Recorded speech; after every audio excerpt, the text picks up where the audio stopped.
네, 안녕하십니까. 테슬라에게 정말 중요한 일이 있었죠. 세상을 다시 흔든 한 사람 일론 머스크가 돌아왔습니다. 1조 달러라는 숫자로 세상이 멈춘 것만 같았는데요. 과연 이게 정당한가, 탐욕인가, 아니면 비전의 보상인가로 엄청난 관심이 집중됐었습니다. 하지만 시장은 냉정하게도 보상안 통과 직후 테슬라 주가는 오히려 떨어졌고 기술주 전반이 흔들리며 나스닥마저 하락세로 물들었습니다. 그리고 정규장이 닫힌 그 밤 시간의 거래에서 테슬라 주가는 2% 반등했는데요. 하락 속 반등, 비판 속 지지. 오늘은 그 복잡한 시장의 심리 속에서 머스크 리더십의 목기가 어떤 의미를 가지는가 그 본질을 짚어보겠습니다. 미국 시간 11월 6일 수많은 논란 끝에 테슬라 주주총회는 머스크 1조 달러 보상안을 승인했습니다. 찬성률이 약 75%나 되는데요. 이 급여 논쟁은 12단계의 조건을 충족해야만 스톡 옵션을 전량 행사할 수 있는 성과형 계약, 즉 결과로 증명할 때만 받는다는 미래의 보상입니다. 하지만 시장은 단순히 그 숫자를 보지 않았습니다. 이건 머스크라는 리더십에 대한 신뢰 투표였어요. 테슬라의 방향, 미래 비전, 그리고 AI 로봇 사업까지 그 모든 축의 중심에 여전히 머스크가 있기 때문입니다. 그렇기에 이 표결은 그가 없으면 테슬라의 미래도 없다는 주주들의 현실적인 결단이었습니다. 그런데 발표 직후 주가는 오히려 마이너스 3% 이상 하락했습니다. 보상 규모가 너무 크고 주주가치 희석 가능성이 있다며 일부 기관은 반대표를 던졌었죠. 노르웨이 국부 펀드인 노지스뱅크는 머스크 의존 구조는 위험하다며 공식 반대했었거든요. 게다가 같은 날 기술주 전반이 약세를 보이며 나스닥 지수도 하락했습니다. AI 섹터 과열 논란과 고용노나 우려, 성장주 밸류에이션 부담까지 테슬라에겐 3중 악재였습니다. 그리고 장 마감 후 시간의 거래에서 테슬라 주가는 다시 플러스 2% 반등했습니다. 이건 바로 리더십 리스크 해소에 대한 즉각적인 반응으로 시장 참여자들이 머스크는 떠나지 않는다는 사실에 안도하며 다시 포지션을 쌓기 시작한 겁니다. 즉 정규장 하락은 감정의 매도고 시간의 거래 반등은 이성의 매수였던 거죠. 하지만 냉정히 본다면 테슬라의 글로벌 현황은 아직 쉽지 않습니다. 중국 시장의 8월 판매량은 57,000대로 전월 대비 플러스 41% 급증했지만 전년 대비로는 마이너스 8% 감소했고 BYD, 샤오펑, 니오 같은 현지 브랜드들이 공격적인 가격 인하로 점유율을 잠식 중입니다.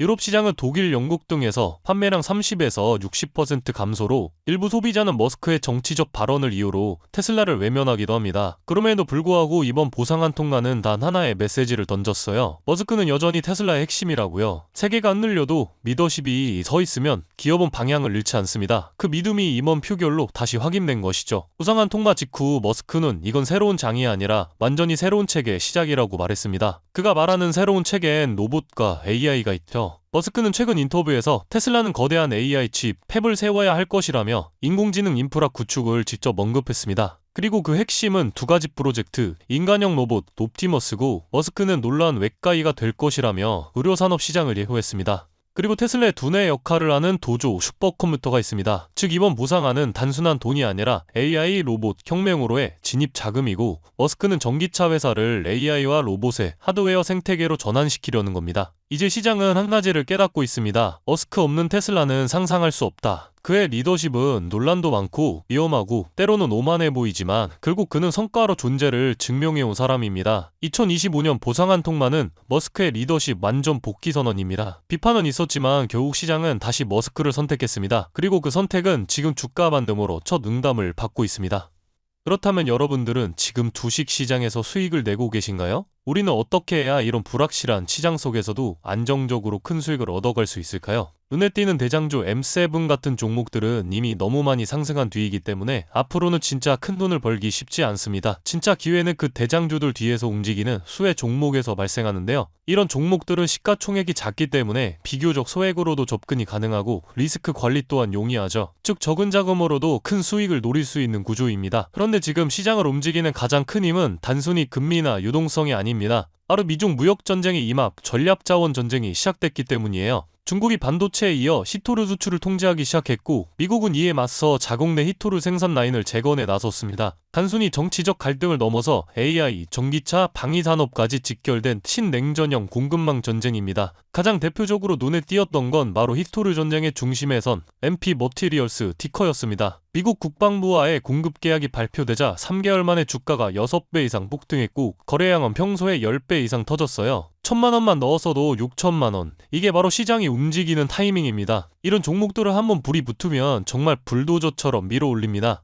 왜냐면 시장의 자금은 테마에 몰리기 때문이에요. 하지만 여러분, 중요한 건 여기서 끝이 아닙니다. 한두 종목이 폭등하고 끝나는 이야기가 아니라 산업 전체의 판이 바뀌는 신호라는 점이에요. 키토르 전쟁의 불길은 이제 리튬, 니켈, 코발트 같은 2차 전지 원자재까지 번지고 있습니다. 이미 티커와 LAC 같은 대장은 너무 멀리 가버렸지만 그 뒤를 따르는 진짜 수혜주들은 아직 초입에 있습니다. 키토르 자석을 제조하는 기업이나 리튬 정제를 담당하는 2차 밸류체인 혹은 이 자원을 기반으로 한 방산 전기차 부품 기업들이요. 이런 기업들은 아직 시총이 작고 조금만 자금이 들어와도 급등 파동이 나올 수 있습니다. 테슬라나 엔비디아 같은 재무가 탄탄한 기업에 중심을 잡고 이러한 기업들의 분산 투자하셔야 보다 더 큰 수익을 얻어가는 겁니다. 지금 시장은 분명히 움직이고 있습니다. 하지만 대부분의 개인 투자자들은 이 거대한 판이 어디로 흘러가는지조차 모른 채 뒤늦게 따라붙고 있어요. 진짜 돈은 먼저 움직이는 사람의 몫입니다. 그래서 제가 이번에 직접 현재 이 전략자원 전쟁 속에서 가장 강하게 수급이 몰리게 될